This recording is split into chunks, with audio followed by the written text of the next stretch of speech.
informação do lado factual da coisa, né? O São Paulo recorreu, então, dessa liminar que definiu votação híbrida e também uma alteração que baixa o necessário para o impeachment do presidente Júlio Casares. A decisão foi, então, protocolada hoje, né? Hoje, nessa terça-feira, dia 13 de janeiro. Ontem, na parte da noite, a Justiça concedeu liminar após ali a petição inicial que foi feita por torcedores e membros da oposição do São Paulo, e aí o São Paulo recorreu da decisão liminar.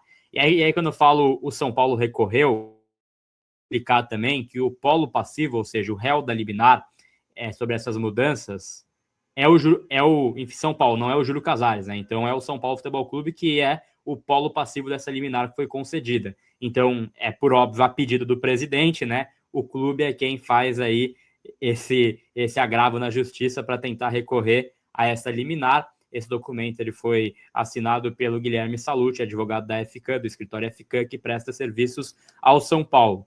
Ou seja, de modo geral, né? E aí o Júlio Casares pode falar o contrário, ele pode querer pagar depois, isso tudo a gente não pode ainda afirmar, porque a gente tem que esperar também o que ele vai falar do tema, mas a princípio quem paga esse processo todo, quem paga a questão do advogado é o próprio São Paulo, não é o Júlio Casares, né? De algo que diz respeito muito diretamente ao Júlio Casares. A gente vai falar disso aqui ainda nessa live, a gente vai dar a nossa opinião, enfim, em relação a isso, né? Mas então foi feito esse agravo, e aí vale até uma coisa, né, Matheus, que foi até engraçado, a gente comentando no grupo, que esse agravo ele foi endereçado errado, né? Ele foi enviado ao desembargador presidente do Tribunal de Justiça do Estado de Santa Catarina, e era para o de São Paulo, né? Foi só um cabeçalho que foi feito errado ali, mas não deixa de ser cômico, né? Isso que é uma observação de um processo que tem tanta exposição midiática, cometer um erro desse, que acha até, e aí o Matheus pode falar melhor, mas acha até que um erro desse te tira da prova da OAB. Tô errado, Matheus? Então também é algo... Você acaba raro, perdendo né? ponto, vale 0,5 pontos o endereçamento normalmente. Eu acho que varia entre 0,5 e 1 ponto lá na prova da OAB, mas isso daí, esse endereçamento errado, é porque vou tentar aqui passar um pano para o escritório de advocacia, como a decisão liminar saiu ontem à noite, acredito eu que esses contratados não chegaram a dormir de ontem para hoje para poder protocolar já esse agravo de instrumento, e aí eles pegaram um modelo de agravo de instrumento que eles tinham no banco de dados, alteraram a fundamentação e se esqueceram de trocar o endereçamento, daí porque está errado, mas no fim das contas sempre a gente pode culpar quem? O estagiário. Pois é, delegado. né? Pois é, o estagiário vai tomar de graça. Com certeza. Exatamente. Então, Matheus, queria que você explicasse o que foi esse agravo apresentado aí pelo São Paulo, pelo escritório do São Paulo, defesa aos interesses também do Casares. A gente vai dar uma opinião em relação a isso também, mas queria que você explicasse os pontos centrais, você que leu todos os processos, né? Leu a petição inicial, leu a decisão da juíza e leu há pouco também esse agravo que foi apresentado pelo São Paulo, pela defesa do Salluti, mas que atende aí diretamente às vontades do Casares. Queria que você explicasse para a galera o que foi isso. Bom, antes de adentrar no mérito desse recurso em si, seria interessante a gente fazer um pequeno panoramazinho sobre esse processo de impeachment. Ele foi protocolado lá em dezembro, em 23 de dezembro do ano passado, de 2025. A gente se lembra que houve algumas matérias jornalísticas indicando irregularidades por parte da gestão do São Paulo, o que ensejou uma movimentação da oposição, que reuniu 57 assinaturas, e com isso foi protocolado perante a presidência do Conselho Deliberativo um pedido de impeachment, de afastamento do presidente Júlio Casares por questões relacionadas à gestão temerária. A partir do momento que ele recebe esse pedido, né, com assinaturas acima, eram bastantes 50 e havia 57, ele é obrigado a colocar em pauta numa Assembleia Geral do Conselho 30 dias depois do recebimento desse pedido. E isso foi feito, quer dizer, primeiramente, ele levou à apreciação do Conselho Consultivo do São Paulo, que é um conselho formado por notáveis ex-presidentes, né? E aí nós temos algumas figuras como o Carlos Miguel Aidar, o próprio Júlio Casares, o Outen Aires, entre outros. E nessa reunião do Conselho Consultivo, que é uma reunião que avalia notadamente a questão jurídica, eles indicaram que não havia razão para impeachment, né? E aí a gente já pode fazer uma análise um pouco do ponto de vista de perspectiva. É óbvio que entre os pares não vai haver um julgamento negativo. Afinal, a gente percebe no Brasil, não apenas no São Paulo Futebol Clube, que esse tipo de situação é sempre tido pelo corporativismo. Então, era lógico, era óbvio que o Conselho Consultivo, formado em sua maioria por ex-presidentes, não iria votar pelo impeachment, pela consideração. Só que ali o Conselho é consultivo. Eles emitiram um parecer de que não seria devido o impeachment do presidente Júlio Casares.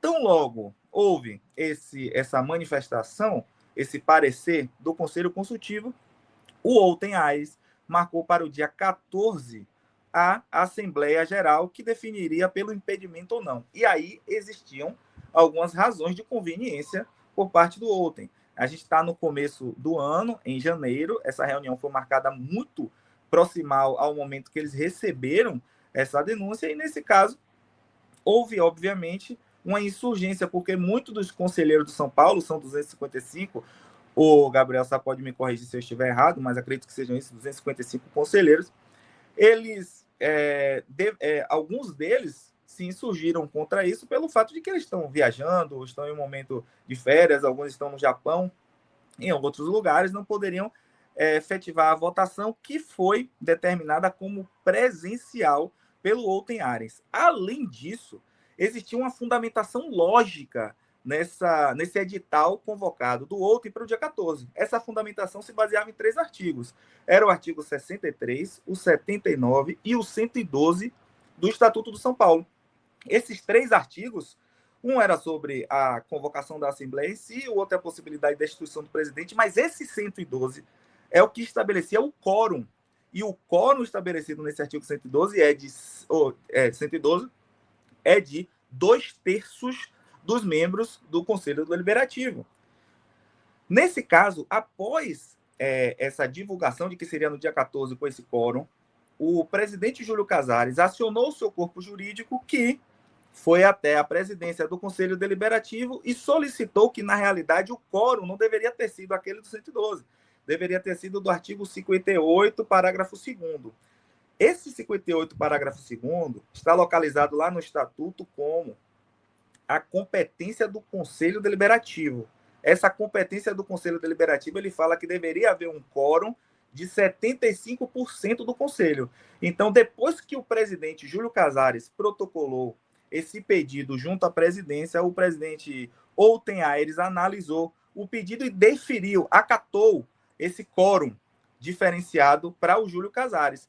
E foi aí que resultou na insurgência da oposição. Ora, com essa troca dos artigos, o próprio Outen, naquela entrevista lá do dia da sexta-feira, informou que não poderia haver uma reunião da Assembleia, uma convocação da Assembleia, se não houvesse um prazo razoável. Salvo engano, era um prazo de 8 dias. Então, ele trocou do dia 14 para o dia 16, justamente porque houve uma troca de fundamentação, uma troca de artigo. Antes era o quórum de 2/3, passou para o quórum de 75%. Então, quando houve essa movimentação, e aí a gente entra na pauta, quando houve essa movimentação por parte do Outen Aires, é que a oposição resolveu se movimentar e protocolar, na verdade, propor, né, em termos técnicos, uma demanda, uma ação judicial, que seria uma ação anulatória dos efeitos dessa reunião convocada para o dia 16. Dentro do bojo, dentro dessa ação, havia um pedido liminar, um pedido de tutela de urgência. O que seria um pedido liminar? A gente, quando entra com a ação na justiça, a gente tem um trâmite processual que vai até a sentença. Mas se houver a presença de 2 requisitos, que é a fumaça do bom direito e o perigo da demora, a gente fala em tutela de urgência, uma decisão liminar, uma decisão antes da sentença. E essa decisão antes da sentença é justamente o que pleiteou a oposição de São Paulo. Eles queriam que não apenas houvesse a anulação dos efeitos, mas que houvesse tanto a troca do quórum, que deveria retornar ao artigo 112, quanto também a votação, que deveria ser semipresencial. E na fundamentação da inicial com relação a semipresencial, eles indicam o próprio regimento interno do clube, o artigo 76, que fala que, a não ser que seja um fato exceptivo, que as reuniões devem ser semipresenciais, e citaram precedentes, né? Afinal, segundo a própria oposição, quando e até por isso eles pleitearam o impeachment, né? Eles acreditam que há um conchavo entre o Júlio Casares e o Wolten Aires, no sentido de conveniência com relação a essas situações. Eles falam em perseguição a opositores, e nessas perseguições, nos julgamentos deles, o quórum foi justamente o quórum do 112. E por isso eles pleitearam na justiça o quórum de 112 ao invés do quórum de 75%, como foi acatado pelo Wolten. Então, eles entraram na segunda-feira com esse processo, com essa petição inicial na Justiça de São Paulo, e essa petição tramitou em segredo de justiça, e era com a tramitação diferenciada por se tratar de pessoa idosa e pessoa com deficiência. PCD e idosa tramita mais rapidamente que os demais na justiça. Então, na segunda-feira, pela tarde, salvo engano, eles protocolaram, e já à noite saiu a decisão liminar, que é a decisão que concedia a reversão ao status quo ante, ou seja, ao status anterior. Se estava marcado para o dia 16 com um quórum de 75%, agora seria um quórum de 2/3, tal qual previa o artigo 112. Se antes o Wolten tinha decidido que seria presencial, exclusivamente presencial, a decisão liminar foi no sentido de que, na realidade, deveria ser semipresencial, porque está previsto no artigo, quer dizer, nesse caso daí da semipresencial, não está previsto no artigo, é por causa de decisões pretéritas, né, de precedentes. Então, saiu essa decisão liminar na noite de ontem, e é claro que, após sair uma decisão desfavorável, haveria a movimentação do São Paulo para recorrer. Assim como o Gabriel muito bem pontuou, o polo passivo dessa ação não é o presidente do Conselho Deliberativo, não é o presidente do São Paulo, é o São Paulo Futebol Clube. E aí, nesse caso, quem recorre dessa decisão é quem faz parte da ação. O São Paulo recorreu rapidamente porque, apesar de ele não ter sido citado, ou seja, não ter sido chamado ao processo, ele foi noticiado pela mídia. Ele verificou que havia uma decisão, aqui apesar de ser, inclusive está escrito isso no agravo de instrumento, que apesar de ser uma decisão em segredo de justiça, mas foi amplamente noticiado pela mídia, que já tinha acesso até à petição inicial, e com isso, mesmo sem ser citado, eles interpuseram esse recurso, que é o recurso de agravo de instrumento, que está no Tribunal de Justiça. Então, assim, apenas de uma forma sintética, né? Havia o pedido de impeachment, o pedido de impeachment seguiria um rito X, o presidente Wolten mudou para um rito Y, a oposição entrou com uma ação. Essa ação teve a liminar deferida, e com o deferimento, como era prejudicial ao que estava previsto pelo Wolten, o São Paulo Futebol Clube entrou com um recurso chamado de agravo de instrumento para poder reverter. Esse recurso, que foi apresentado hoje, agora, né? O nosso querido Gabriel Sá publicou no Twitter essa movimentação do São Paulo, ele busca justamente reverter essas duas situações. Tanto a questão do quórum, que ele entende que deve prevalecer o quórum do artigo 58, parágrafo 2º, quanto a questão de ser presencial. E chama a atenção nessa questão de ser presencial, porque não há nenhuma previsão estatutária que não o próprio artigo 76, levando a conveniência e a oportunidade do Wolten Aires, né, que caso entendesse que fosse uma questão mais grave, ele poderia, de fato, optar por uma reunião presencial. Então, o São Paulo, pessoa jurídica, pessoa fictícia, recorreu da liminar para garantir que essa reunião de sexta deva ser presencial e com quórum qualificado, por aqueles motivos que o próprio Wolten Aires apresentou na sexta, né? Wolten falou que o quórum deveria ser dessa forma porque existe uma acusação pesando contra o presidente, acusação essa que é grave. Então, a questão do indúbio pro réu, né? da melhoria da situação em prol do acusado, entre duas normas uma mais severa e outra mais leve, deve se aplicar a mais leve. Então, a mais leve, obviamente, é de um quórum mais puxado, e por isso está tendo essa celeuma toda. Eu não vou me estender mais, não, mas é só para pontuar uma questão. Essa decisão liminar, caso ela não seja acatada nos seus efeitos suspensivos, no caso, teve a liminar concedida ontem, está no Tribunal de Justiça, São Paulo recorreu, né, com agravo de instrumento. Caso esse agravo de instrumento não seja recebido nos efeitos suspensivos, significa que a reunião deve ocorrer na sexta com o quórum que a liminar concedeu. E aí, se por acaso o São Paulo conseguir reverter, vai haver uma grande feira no São Paulo Futebol Clube, porque vai ter que anular os efeitos da reunião, vai ser uma reunião em vão. Então, eu acredito que essa reunião de sexta, com certeza absoluta, Gabi, não vai acontecer. Com certeza não vai acabar 8h30 também, caso aconteça, né? Vai dar confusão, certamente, isso aí. A gente vai, então, aqui tentando, né, trazer para vocês. E aí, Matheus, queria que você explicasse, antes da gente ir para a parte opinativa também, do fato do júri ter usado o instrumento jurídico do São Paulo para se defender, a gente tem a parte da argumentação em si desse agravo. Eu queria que você resumisse em 2 minutinhos, de forma rápida, geral para a galera, quais foram os argumentos principais do São Paulo, que aí tem a pedido do Casares. A gente fala do São Paulo, porque foi feito pelo São Paulo, mas, obviamente, o São Paulo ele não é uma pessoa, né? Ele está sendo planificado pelo Júlio Casares, obviamente, que tem o seu interesse, que a gente vai falar um pouco desse uso da pessoa jurídica do São Paulo para interesse próprio. Mas o que o São Paulo argumenta quanto ao voto híbrido e quanto também ao número do quórum, Matheus? Olha, primeiramente, com relação à votação híbrida, o São Paulo ele se arvora na questão de ser uma votação democrática e nos moldes de um processo judicial. O São Paulo diz que para haver uma votação justa, ela deve seguir um rito que permita o contraditório e a ampla defesa. E nesse ínterim, né, nesse aspecto, eu considero que existe um hiato lógico entre esse pedido de votação presencial e essa questão do contraditório e da ampla defesa. Ora, a gente está em 2026, Gabriel. A gente não está nos idos da época da internet de escada ou no início do século, quando a gente havia essa atuação presencial para garantir qualquer que seja o contraditório ou ampla defesa. Muito pelo contrário. Isso, inclusive, foi trazido na inicial. É muito melhor para a própria democracia do clube, para que haja efetiva participação em decorrência da excepcionalidade da data, que essa reunião seja realmente semipresencial. Inclusive, a inicial traz o Estatuto do Idoso.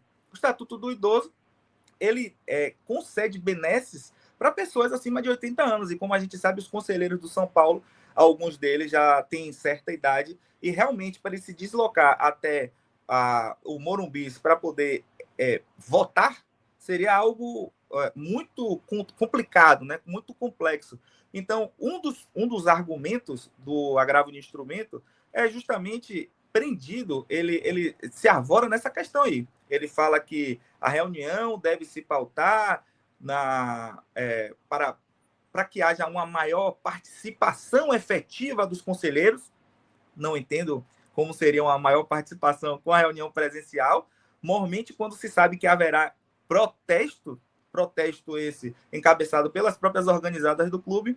Mas com relação à segunda argumentação, há uma fundamentação jurídica que expõe que, na realidade, o regimento interno do São Paulo entende que, nos casos de destituição do presidente do São Paulo, deveria haver um quórum diferenciado, e esse quórum seria o de 75%. Então, eles mostram alguns artigos desse regimento interno do São Paulo para refutar aquilo que foi apresentado na petição inicial pela oposição. Assim, basicamente é isso, em suma. A questão do semipresencial é para garantir uma democracia da votação, para que seja mais ampla, não entendo.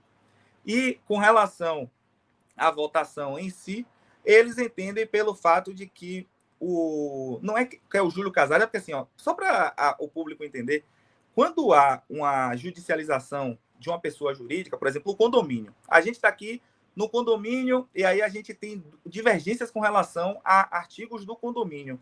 É óbvio que se eu for demandar o condomínio, eu não vou demandar uma questão interna do condomínio, eu não vou demandar o síndico, né? O síndico é o representante do condomínio. Eu vou demandar realmente o condomínio. Então a oposição entrou com ação contra o condomínio. Só que os interesses do condomínio é que se confundem nesse caso com os interesses do próprio Júlio Casares. E aí, nesse caso, o São Paulo entende que a reunião deva ser presencial por essa razão e com o quórum preservado pelo regimento interno, mas que conflita justamente com a decisão de piso, que é a decisão de primeiro grau, Gabriel. Exatamente. E aí, então, para a gente ir para a parte opinativa também, tem duas coisas, né, Matheus, que a gente tem que colocar aqui. Primeiro, eu acho que é um grande absurdo o Casares usar o instrumento jurídico do São Paulo Futebol Clube para se defender. Porque essa pauta, esse agravo, é o São Paulo, assim, basicamente o São Paulo dizendo que o seu... Né? Porque o próprio São Paulo, na defesa, ele aponta para uma divergência de artigos do Estatuto, incentivando uma prática presencial e, de certa forma, de forma indireta, é o próprio São Paulo incentivando que menos conselheiros participem do processo. Né? Então, eles estão usando o instrumento jurídico do São Paulo, pessoa jurídica do São Paulo, para tentar favorecer politicamente o Júlio Casares, o que é um grande absurdo. É a parte opinativa da coisa, né? E aí tem uma outra coisa também, que é um pouco da defesa que o Matheus apresentou há pouco, né? Eles afirmam ali nesses parágrafos, né, nesses pontos ali do agravo, que a votação presencial é a única e concentrada chance de defesa do Júlio Casares e fala, né, que uma reunião com voto híbrido seria uma aberração jurídica. Eles usam esse termo, aberração jurídica.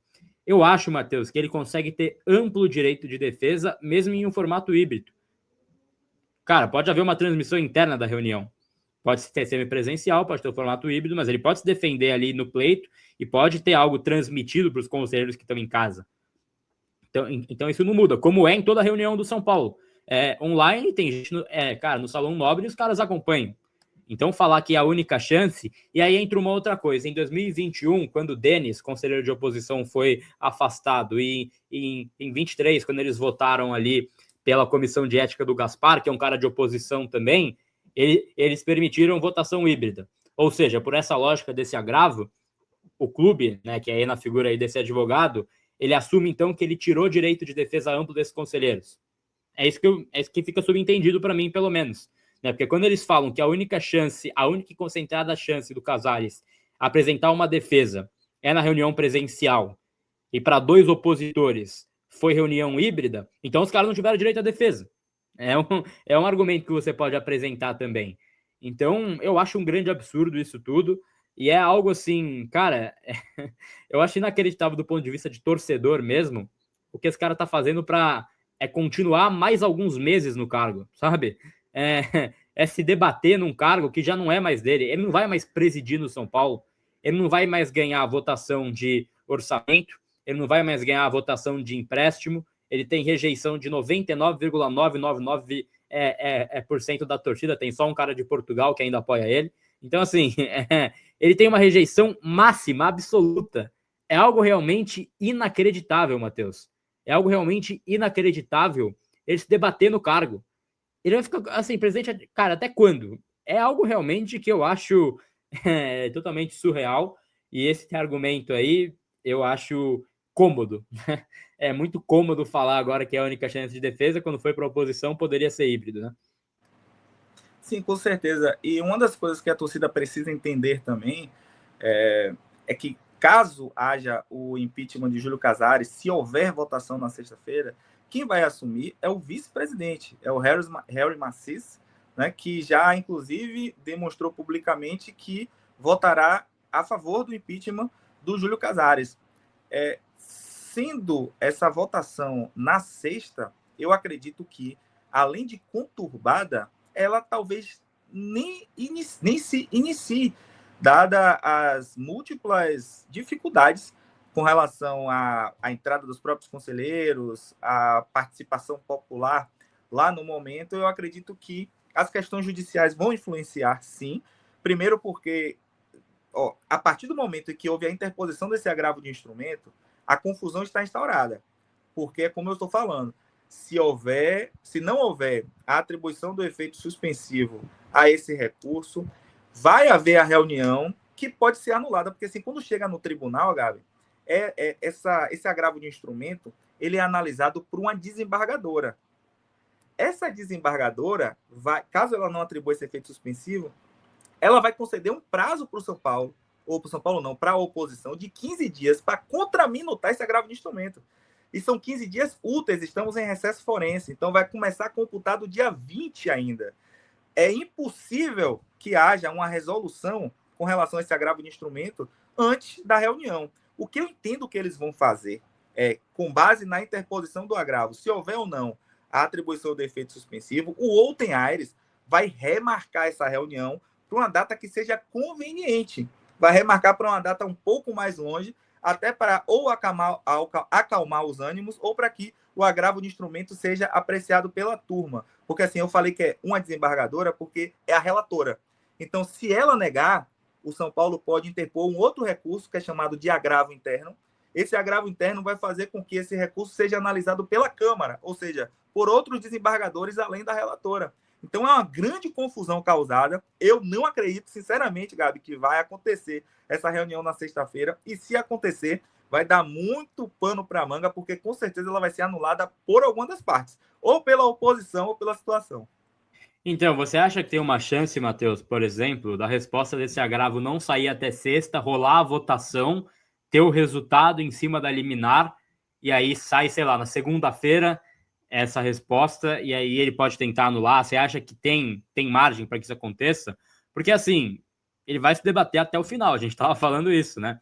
Então, eu não duvido nada também que caso ele não consiga nesse primeiro agravo e role a reunião, ele seja empichado, ele entre com mais uma decisão ali na justiça, ele vai tentando, né? E aí é algo realmente que pode estender esse processo.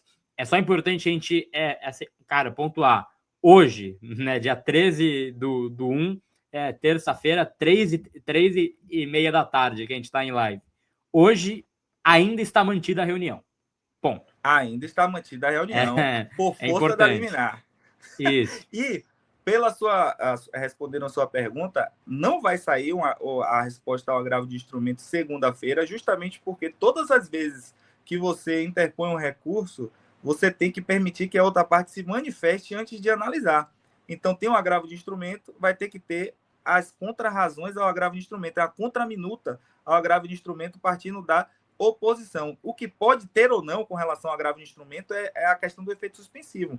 E aí eu acredito que de hoje para amanhã isso já saia, né? Que se houver a atribuição de efeito suspensivo, aí não vai ter reunião. Se não houver atribuição, quer dizer, vai ter reunião. Se não houver, não vai ter. Então, a grande questão vai ser recebido com efeito suspensivo? Sim ou não? A execução da reunião vai depender disso. O agravo de instrumento ainda vai demorar, até porque depois, esse recurso interno, agravo, vamos dizer assim, que ele não receba, a desembargadora, o desembargador não receba com efeito, eles podem agravar, e aí, nesse caso, não existe um prazo para que chegue na Câmara. Não é um prazo próprio. 15 dias, não tem prazo. Então, assim, não vai ser uma de resolução rápida, até porque a justiça comum é dessa forma. Saiu rapidamente isso, porque é uma liminar, e na liminar tem um efeito suspensivo ou não. Então, assim, eu acredito que sexta-feira, com certeza absoluta, não deve ocorrer a reunião, e se ocorrer, vai ser bastante tumultuada, galera.